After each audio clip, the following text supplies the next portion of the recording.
जय हिंद मित्रांनो, मी विजय कदम आपल्या सर्वांचं एज्युकेट टू इंडिया ग्रुपच्या या यूट्यूब चॅनलवरती स्वागत करत आहे।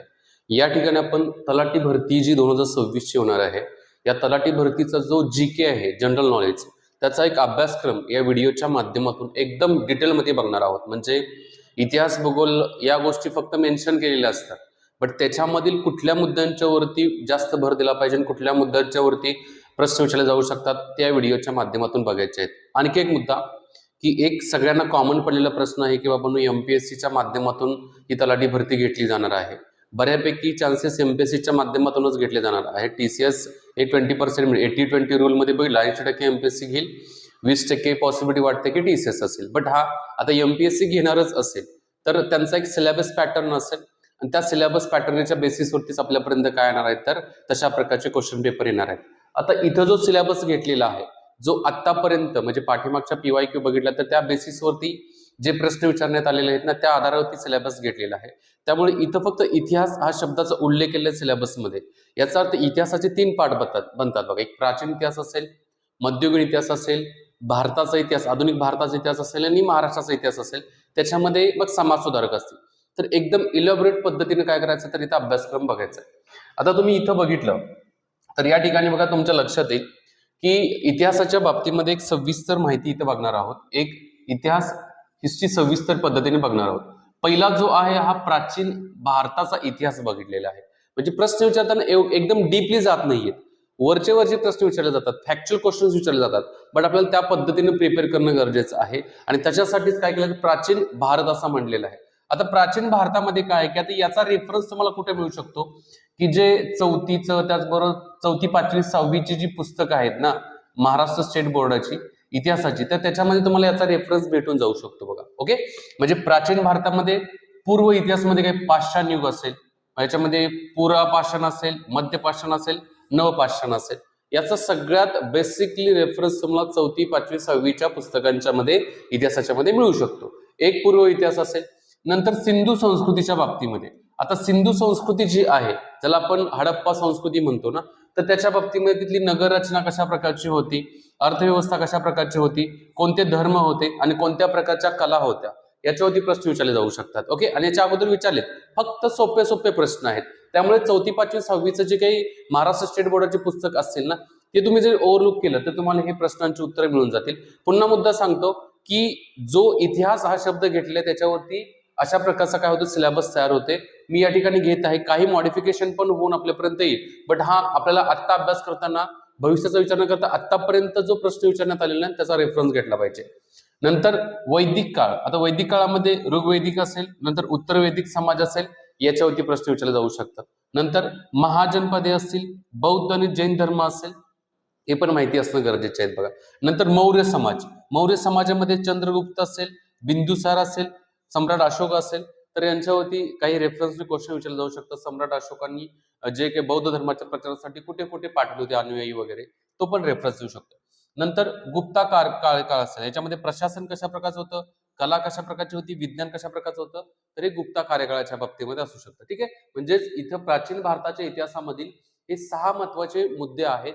या 6 महत्वाच्या मुद्द्यांच्यावरती आपल्याला काय केलं जाऊ शकतं, तर प्रश्न विचारले जाऊ शकतात। खाली ऍप्लिकेशन दिलेलं आहे, एज्युकेट टू इंडिया ग्रुपच्या मोबाईलचं ऍप्लिकेशनची लिंक दिलेली आहे, ईटीआय ग्रुप म्हणून आहे। ऍप्लिकेशन डाउनलोड करा।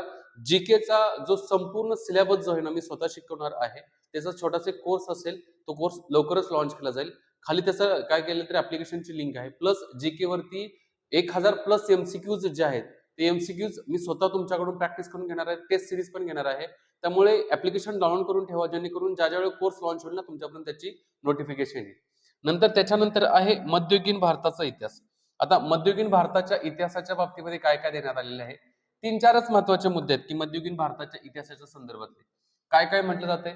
एक म्हणजे या ठिकाणी बघा, मध्ययुगीन भारताच्या इतिहासामध्ये दिल्ली सल्तनत असेल, याच्यामध्ये गुलाम घराणा असेल, खिलजी घराणा असेल, तुगलक घराणा असेल, सय्यद घराणा असेल आणि लोधी घराणा असेल, अशी 5 घराणी आहेत। या 5 घराण्यांच्या विषयी म्हणजे 5 जणांनी दिल्ली सल्तनतीवरती राज्य केले होते, हे येतात। त्याच्यानंतर आहे मुघल साम्राज्य। मुघल साम्राज्य म्हणजे बाबर ते औरंगजेबाच्या कार्यकाळापर्यंतचा मुघल साम्राज्याचा कार्यकाळ येते बघा। नंतर याच कार्यकाळामध्ये प्रशासन कशा प्रकारचं होतं, जमीन महसूल व्यवस्था कशा प्रकारची होती, या संदर्भात प्रश्न विचारले जाऊ शकतात। ठीक आहे, त्याच्यानंतर धार्मिक व सामाजिक चळवळ, याच्यामध्ये भक्ती आणि सुफी मुवमेंट म्हटलं गेलेलं आहे ना, हा एक रेफरन्स इथं येऊ शकतो बघा. बस एवढंच आहे. हे 4 महत्वाचे मुद्दे मध्ययुगीन भारताच्या इतिहासामध्ये येतात. याचा एकदम चांगल्या प्रकारे रेफरन्स जर बघितला, एक तर मी म्हटलोच तुम्हाला स्टेट बोर्डच आहेच, पण लुसेंटच्या पुस्तकामधून मिळून जाईल आणि तो रेफरन्स मी स्वतः शिकवेन, त्यामुळे त्याची काही काळजी करू नका. फक्त त्याचा ह्याचा एक जो काही कोर्स येईल ना, त्या कोर्समध्ये या सगळ्या डिटेल्स मी तुमच्यापर्यंत घेणार आहोत बघा. ओके. त्याच्यानंतरचा नेक्स्ट जो आहे तो आधुनिक भारताचा इतिहास. ओके. आता आधुनिक भारताचा इतिहास जो आहे, हे जे प्रश्न असणार आहेत, पुन्हा सांगतो, हे प्रश्न खूप असे डीपली किंवा म्हणतात ना एक 4-5 लाईन मध्ये खाली 4-5 जे पर्याय बरोबर आहेत असं नाहीये. आपल्याला फॅक्ट्स त्यातल्या समजून घेणं खूप गरजेचे आहेत बघा, की जो PYQ चा रेफरन्स घेतला तर तुमच्या लक्षात येईल. आणखी एक मुद्दा, की इथं जे प्रश्न असतील ना, या प्रश्नांची लेवल, आता जर तलाठीचा जर पोस्ट बघितली तर गट क ची जी परीक्षा राहते ना, या गट क च्या लेवलचं असणार आहे. त्यामुळे डेफिनेटली क्वेश्चन जे असणार आहेत, हे क्वेश्चन गट क च्या लेवलचेच प्रश्न असणार आहेत. MPSC गट क च्या लेवलचेच MCQs असणार आहेत. त्यामुळे आपल्याला प्रिपरेशन करत असताना त्या लेवलचे प्रश्न विचारात घेणं गरजेचं आहे. प्लस याचा रेफरन्स आणखी एक मी तुम्हाला सांगेल, की जे PYQ असतील, PYQ जर MPSC घेणार आहेच असं म्हणते, तर जे ग्रुप सी म्हणजे इथं गट क जे आहे ना, याचे PYQ पण आपल्याला सोडवणं गरजेचं आहे, जेणेकरून त्या आधारावर आपल्याला एक रेफरन्स मिळेल. त्या आधारावर आपल्याला उत्तरांच्या पर्यंत, प्रश्नांच्या पर्यंत जाता येईल आणि चांगल्या प्रकारचं प्रॅक्टिस होईल बघा. आता आधुनिक भारताच्या इतिहासामध्ये काय काय विचारलं जाऊ शकतं बघा. एक, युरोपियनचं आगमन जे आहे ते कसं झालं, म्हणजे युरोपियनचं जे एंट्री जी झाली भारतामध्ये, वास्को द गामाची जी आहे छोटी सीमेंट 1498 पासूनची, एवढी रेफरन्सची गरज नाहीये. पण जे ब्रिटिशर्स असतील, ब्रिटिशरांची एंट्री म्हणजे 1600 मध्ये ब्रिटिशर्स भारतात आले, त्याच्यानंतर फ्रान्स आले, डॅनिश वगैरे आहेत, तर त्यांचा थोडा रेफरन्स असू शकतो. नंतर इथून ऍक्च्युली आधुनिक भारताचा इतिहास चालू होते, म्हणजे 1857चा उठाव असेल, नंतर भारतीय राष्ट्रीय काँग्रेस जे आहे 1885 मध्ये भारतीय राष्ट्रीय काँग्रेसची स्थापना झाली, इथून जो चालू होतोय त्याचा एक रेफरन्स असेल. महात्मा गांधीजींचा कार्यकाळ जो आहे, महात्मा गांधींचा कार्यकाळ त्यांची चळवळ, म्हणजेच 1917 ला महात्मा गांधीजी भारताच्या राजकारणामध्ये सक्रिय झाले, 1915 ते भारतामध्ये आले होते, त्याचा एक रेफरन्स असेल. तिथून ते 1947 पर्यंतच्या कार्यकाळांचा जो गांधीजींची जी वेगळी असहकार चळवळ वगैरे, ह्या सगळ्या गोष्टी याच्यामध्ये येतात. नंतर क्रांतिकारक चळवळी असतील, क्रांतिकारक चळवळीमध्ये बरेच क्रांतिकारक भारतामधील म्हणजे पूर्ण भारतामधील असतील, महाराष्ट्रामधील काही क्रांतिकारक असतील, तर त्यांचा रेफरन्स असू शकतो. नंतर स्वतंत्र आणि फाळणी याचा काही रेफरन्स जो आहे तो आपल्याला अभ्यासणं गरजेचं आहे. स्वातंत्र्य जसं मिळालं त्या बाबतीमध्ये, आणि महाराष्ट्राच्या इतिहासामध्ये आपल्याला बघत असताना याच्यामध्ये जो सगळ्यात जास्त म्हणजे संदर्भ महाराष्ट्राच्या इतिहासाचाच असणार आहे. आणि महाराष्ट्राच्या इतिहासामध्ये सगळ्यात महत्वाचे जे आहेत, समाज सुधारक, समाज सुधारक, समाज सुधारकांचा 49 रुपयाचा कोर्स आहे. तुम्ही 49 रुपयाचा कोर्स बघू शकता. त्याच्यामध्ये 8 व्हिडिओ आहेत आणि 8 व्हिडिओमध्ये जे 15 महत्वाचे समाज सुधारक आहेत मी कंप्लीट केलेले आहेत. त्याच्यामध्येच हा टॉपिक कंप्लीट होऊन जातोय बघा. ठीक आहे, म्हणजे महाराष्ट्रातील समाज सुधारक हा एक मुद्दा येतो आहे. त्याच्यानंतर नेक्स्ट जे आहेत महाराष्ट्रामधील इतिहासाच्या बाबतीमध्ये, या ठिकाणी बघा, जसं मी म्हणलो की समाज सुधारक तर टॉपिक आहेच, पण त्याचबरोबर जो प्राचीन आणि मध्ययुगीन भारताच्या इतिहासामधील जसं सातवाहन घराणं असेल, वाकाटक घराणं असेल, यादव असेल, छत्रपती शिवाजी महाराजांचं प्रशासन, युद्धनीती, त्यांच्या कार्यकाळ म्हणजे मराठा साम्राज्याचा थोडा रेफरन्स असू शकतो. नंतर मराठा साम्राज्य आणि पेशवे यांचा कार्यकाळ असेल, जसं की मराठा साम्राज्य जर आपण बघितलं 1707 पासूनचा जो रेफरन्स घेतला जाऊ शकतो तो 1861 पर्यंत येऊ शकतो. नंतर सामाजिक सुधारक जे आहेत, जसं मी आता म्हणलो की जे 15 समाज सुधारक आहेत, त्यांचा बेसिकली आपल्याला काय करायचा तर अभ्यास करायचा आहे. हा झाला इतिहासाचा रेफरन्स. या इतिहासाच्या रेफरन्सवरती जास्तीत जास्त प्रश्न विचारतील, त्याचा आपल्याला अभ्यास करणं गरजेचं आहे. जे की क्वेश्चन्स जो असेल, क्वेश्चन पॅटर्न मध्ये 25 क्वेश्चन तर MCQ संदर्भात असू शकतात, 50 असू शकतात. कसा पॅटर्न आहे तो अजून आलेला नाहीये, बट हा GK हा चेंज होणार नाहीये. इतिहास असणार आहे, भूगोल असणार आहे, राज्यशास्त्र असणार आहे, हा चेंज नाही होणार आहे. आता भूगोलाच्या बाबतीमध्ये देण्यात आलेलं आहे. जॉग्राफीच्या बाबतीमध्ये काय म्हणण्यात आलेलं आहे की या ठिकाणी बघा मेन्शन केलेलं आहे, जॉग्राफी भौतिक भूगोल म्हणण्यात आले. मग पृथ्वीची रचना कशा प्रकारची होती, म्हणजे कशा प्रकारे पृथ्वीची रचना झालेली आहे. त्याच्यानंतर नेक्स्ट जे आहे ते खनिजे आणि खडकाचे प्रकार जे राहतात ना, सेडिमेंटरी रॉक्स असतील, मेटामॉर्फिक रॉक्स, दगड वगैरे असेल, तर याच्या संदर्भातली काय केलं जातं प्रश्न विचारले जाऊ शकतात. नंतर हवामान घटक जे आहेत, हवामानातील महत्वाचे घटक कुठले कुठले आहेत, हा एक काय तो महत्वाचा टॉपिक येतोय. नंतर पर्जन्यमान आणि चक्रवात असेल, हा एक महत्वाचे टॉपिक्स येतात. म्हणजे पर्जन्यमान जो आहे, पावसाचं प्रमाण कशा प्रकारचं आहे, जास्त पाऊस पडणारा प्रदेश कुठला कुठला आहे, कमी पाऊस पडणारा पर्जन्यछायेचा प्रदेश असेल, अशा सगळ्या गोष्टी. नंतर महासागराचा प्रवाह जो आहे, जसं पूर्ण जगामधील महासागर असेल, भारतामधील जे महासागर म्हणजे भारताला जो हिंदी महासागर असेल, अरबी समुद्र असेल, बंगालचा उपमहासागर, तो एक रेफरन्स असू शकतो. ओके, म्हणजेच हे एक भौतिक भूगोलच्या बाबतीमध्ये येतात. आता भारताचा जर भूगोल बघितला, भारताच्या भूगोलामध्ये हिमालय, पठारे, मैदाने हा भाग येतोय बघा. हिमालय अभ्यासायला पाहिजे, पठारे वेगवेगळ्या प्रकारचे जे असं द्विकल्पीय पठार जे आपल्या महाराष्ट्र ज्याच्यामध्ये येतोय, बेसाल्ट खडकाचा रेफरन्स तो येतोय.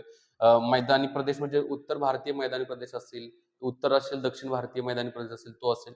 नंतर नद्या आणि त्यांची जलप्रणाली कशी आहे, नद्या त्याच्या उपनद्या कुठल्या कुठल्या आहेत. नंतर मृदाचे प्रकार म्हणजेच मातीचे वेगवेगळे प्रकार राहतात. रेगूर मृदा असेल, त्याच्यानंतर वेगवेगळ्या प्रकारचे म्हणजेच लाल माती वगैरे असेल तर ते कुठं आढळते त्याचा एक रेफरन्स असेल. कृषी पिकांच्या बाबतीमध्ये म्हणजेच वेगवेगळ्या प्रकारची पिकं कुठं कुठं घेतली जातात ना, त्या गोष्टी या ठिकाणी येतात. ओके, मी पूर्णपणे तुमच्या बरोबर इथं सिलेबस एकदम डिटेलमध्ये डिस्कस करतोय. डिस्कस करण्याचा मुद्दा हाच आहे की तुम्ही अभ्यास करताना या मुद्द्यांना स्किप नाही करायचं. एक एक पॉईंट तुम्हाला याच्यातला अभ्यास गरजेचं आहे. त्याच्यावरती तुम्हाला एमसीक्यू सोडवायचे आहेत बघा. नंतर हवामान आणि मान्सून, भारताचा हवामान आणि मान्सून या संदर्भातला हा प्रश्न असू शकतात याच्यामधले. ओके, आता महाराष्ट्राचा भूगोलमध्ये बघितला तर सह्याद्री पर्वतरांग असेल, नद्या याच्यामध्ये गोदावरी, कृष्णा, तापी. ओके, त्याच्यानंतर भीमा नदी असेल, भीमा. त्याच्यानंतर जे कोकणातल्या नदी जे आहेत ना, कोकणातील, तर त्या नद्यांच्या वरती पण प्रश्न विचारतात. त्यामुळे या नद्यांच्या बाबतीमध्ये पण त्याचबरोबर या नद्यांच्या उपनद्या कुठल्या कुठल्या आहेत हा एक रेफरन्स विचारला जाऊ शकतो, त्याच्यावरती प्रश्न विचारला जाऊ शकतात. त्याच्यानंतर आहे प्रजन्य वितरण. आता प्रजन्य वितरण जे आहे महाराष्ट्रातलं ते कसं असं आहे, कशा प्रकारचं आहे ते विचारलं जाऊ शकतं. नंतर धरणे आणि प्रकल्प, वेगवेगळ्या प्रकारचे धरणं आहेत महाराष्ट्रातील, तर त्या धरणांचा पण प्रश्न विचारला जाऊ शकतो. कोयना धरण असेल, कोयना धरणामध्ये किती टीएमसी पाणी वगैरे असेल, बेसिक बेसिक क्वेश्चन जे राहतात ना ते विचारले जाऊ शकतात. ठीक आहे. त्याच्यानंतर नेक्स्ट जे आहे ते आपत्ती व्यवस्थापन, याच्यामध्ये जॉग्राफी मधलंच आहे आपत्ती व्यवस्थापन, ते पण इथं अभ्यासणं गरजेचं आहे. जसं की पूर परिस्थिती वगैरे तयार झाली तर त्यावेळी आपत्ती व्यवस्थापनावरती पण प्रश्न विचारले गेलेले आहेत. पूर परिस्थितीची कारण काय असू शकतात ते पण विचारलं जाऊ शकतं. हे सगळे ऑब्जेक्टिव्ह संदर्भातले आहेत, पण अभ्यास करताना तुम्हाला सब्जेक्टिव्ह पद्धतीने करायचं आहे. नंतर मानवी आणि आर्थिक भूगोलमध्ये लोकसंख्या, स्थलांतर, उद्योग, वाहतूक, शहरीकरण हे मुद्दे येतात बघा. लोकसंख्या, स्थलांतर, उद्योग, वाहतूक आणि शहरीकरण येतात बघा. ठीक आहे, हे भूगोलच्या बाबतीमधले काय तर प्रश्न आहेत. त्याच्यानंतर भारताची राज्यघटना घेतली. आता भारताच्या राज्यघटनेच्या बाबतीमध्ये बघितलं तर एक संविधानाची पार्श्वभूमी कशा प्रकारची होती, म्हणजेच संविधानाची पार्श्वभूमी कशी होती तर वेगवेगळ्या प्रकारचे कायदे, जसं की 1773चा रेग्युलेटिंग ऍक्ट जो आहे तिथून ते 1947चा भारत स्वातंत्र्याचा जो कायदा आहे तिथपर्यंत ही एक पार्श्वभूमी तयार होते बघा. नंतर संविधानाच्या संदर्भातली उद्देश पत्रिका, प्रिएम्बल म्हटलं जातं किंवा याला आपण सरनामा पण म्हणतो बघा, सरनामा असं, तर याच्यावरती पण प्रश्न विचारले जाऊ शकतात. नंतर मूलभूत अधिकार. आता मूलभूत अधिकार जे आहेत भारतीय संविधानातील मूलभूत अधिकार कुठून चालू होतात तर भाग नंबर 3 जो आहे, या भाग 3 मध्ये काय तर मूलभूत अधिकार आहेत. भाग 4 जो आहे याच्यामध्ये राज्य धोरणाचे मार्गदर्शक तत्वे आहेत. ओके, नंतर मूलभूत कर्तव्य काय तर भाग 4A मध्ये मूलभूत कर्तव्य येतात बघा. ओके, जे नंतर ऍड करण्यात आले. नंतर केंद्र राज्य संबंध असतील, राष्ट्रपती, उपराष्ट्रपती, पंतप्रधान असतील, नंतर उपराष्ट्रपती पण ह्याच्यामध्ये येतात बघा, उपराष्ट्रपती. ओके, ते काय तुम्ही अभ्यासाला ज्या वेळेला घेणार आहात ना त्यावेळेला तुम्हाला ह्या गोष्टी क्लिअर होतील. नंतर संसद विधिमंडळ असेल, संसद विधिमंडळ, न्यायपालिका, याच्यामध्ये सुप्रीम कोर्ट असेल, नंतर हायकोर्ट असेल, नंतर लोअर कोर्ट असेल. ओके, अशी न्यायपालिकेची डिवायडेड असेल. स्थानिक स्वराज्य संस्थांच्या मध्ये कुठले कुठले असेल, याच्यामध्ये ग्रामपंचायत असेल, ग्रामपंचायत, पंचायत समिती असेल, नगरपंचायत, पंचायत समिती, नंतर जिल्हा परिषद. ओके, हे झालं. त्याच्यामध्ये आणखी काय होऊ शकतं, ग्रामपंचायत नंतर नगरपंचायत, नगर परिषद, महानगरपालिका येते बघा. ठीक आहे, नंतर निवडणूक आयोग असेल आणि घटनादुरुस्तीची प्रक्रिया असेल, तर हे काय येतात कलम 368 अंतर्गत ही घटनादुरुस्ती होते बघा. हे राज्यशास्त्राच्या बाबतीमध्ये. आणि त्याचबरोबर नेक्स्ट जो विषय आहे तो सामान्य विज्ञान. आता सामान्य विज्ञानामध्ये 3 महत्वाचे पार्ट्स आहेत बघा. एक म्हणजे फिजिक्स, फिजिक्स, दुसरा जो आहे तो केमिस्ट्री, केमिस्ट्री, आणि तिसरा जो याच्यामध्ये येत आहे तो बायोलॉजी, बायोलॉजी. ओके. आता बायोलॉजीमध्ये दोन येतात, एक म्हणजे बॉटनी असेल, बॉटनी, आणि दुसरी जी आहे ते झूलॉजीच्या बाबतीमध्ये. आता हे झालं सोडा, पण इथं प्रश्न विचारत असताना, रेफरन्स घेत असताना सिलेबसमध्ये काय काय देण्यात आलेलं आहे बघा. एक इथं मेन्शन करण्यात आलेलं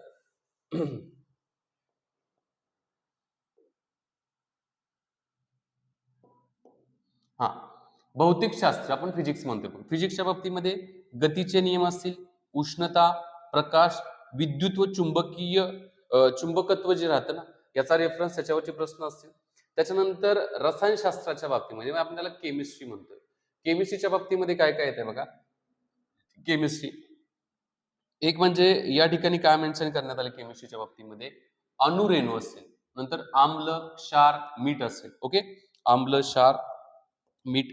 ओके. त्याच्यानंतर रासायनिक अभिक्रिया ज्या आहेत, वेगवेगळ्या प्रकारच्या रासायनिक अभिक्रिया आहेत, त्याचा रेफरन्स येऊ शकतो. नंतर दैनंदिन जीवनातील रसायने कुठली कुठली आहेत, हा पण एक आहे रेफरन्स येतो. याच्यावरती पण प्रश्न विचारले जाऊ शकतात बघा. ओके.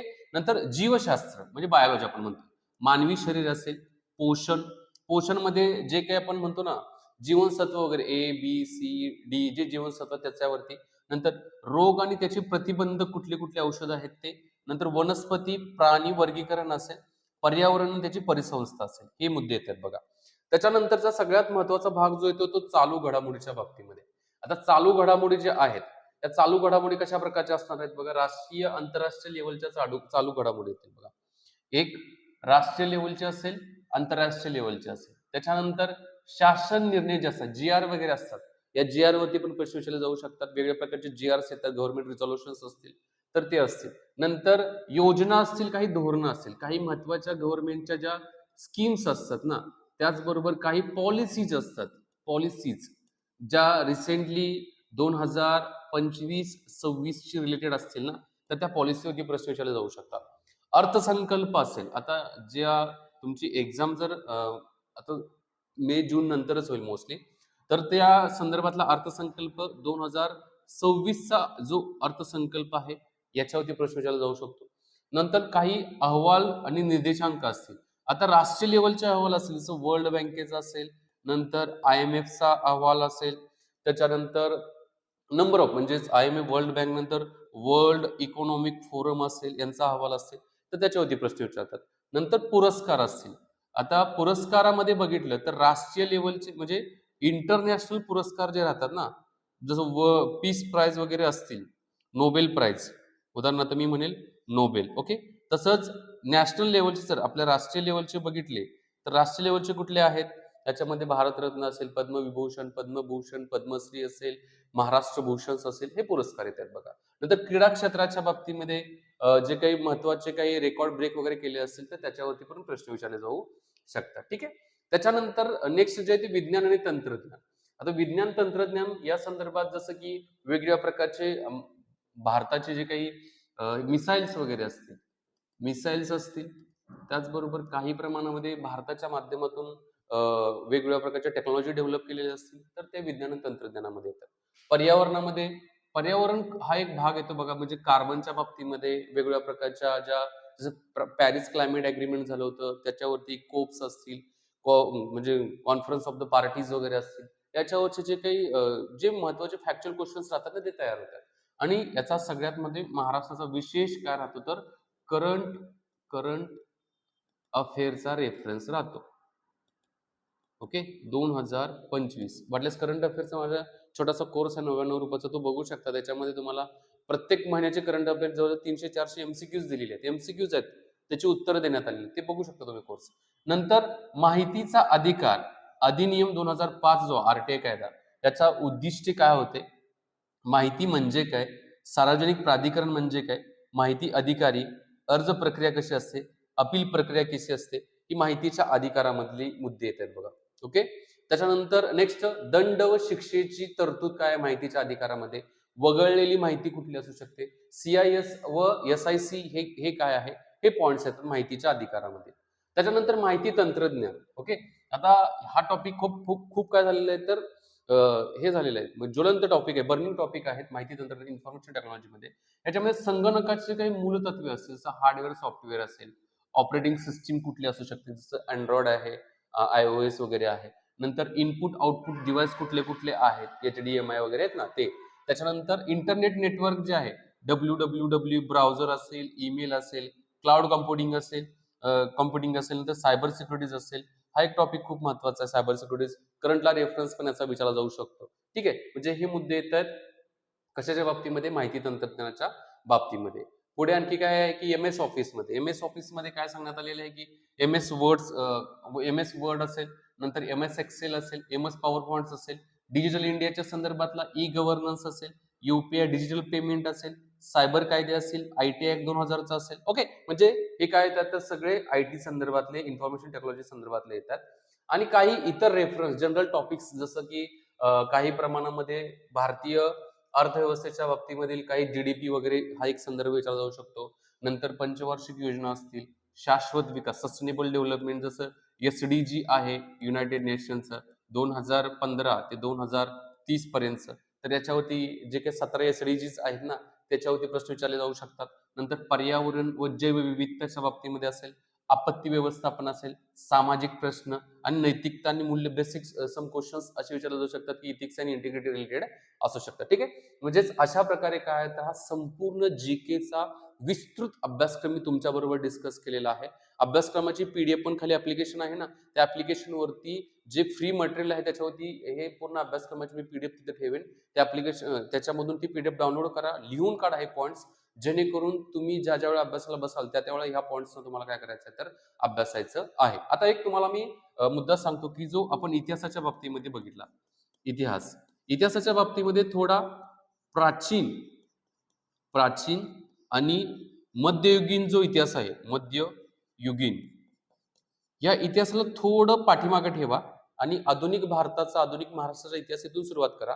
याच्या बाबतीमध्ये आपण बघू की काही चेंजेस जर झाली अभ्यासक्रमामध्ये, बाकीच्यामध्ये काही चेंज होणार नाहीये. याच्यामध्ये जर काही चेंजेस झाले, कारण गट क ची जी काही कंबाईनची परीक्षा राहते ना, त्याच्यामध्ये हा सिलेबस मध्ये भाग येत नाही. आधुनिक भारताचा इतिहास हा भाग येतोय. त्यामुळे तुम्ही हे थोडं पाठीमागे ठेवा. अभ्यास करताना बाकी सगळ्या मुद्द्यांना तुम्ही बघणं गरजेचं आहे. आणि आपला कोर्स पण येणार आहे, त्यामुळे ऍप्लिकेशन नक्की डाउनलोड करा. तुमच्यापर्यंत या सगळ्या टॉपिकवरती जे 8 महत्त्वाचे टॉपिक आहेत त्याच्यावरती आपण 2-3 हजार प्लस MCQs घेऊ आणि प्रॉपरली या टॉपिकला आपण डिस्कस करू. एकदम नॉमिनल प्राइस मधला काय असणार हा कोर्स असणार, प्युअर GKच्या संदर्भातला असेल. ओके, आणि व्हिडिओ आवडले असेल तर चॅनलला सबस्क्राईब करा, व्हिडिओला लाईक करा, जास्तीत जास्त मित्रांच्या बरोबर शेअर करा, जेणेकरून त्यांनाही याचा फायदा होईल. मी या ठिकाणी थांबतो. जय हिंद मित्रांनो.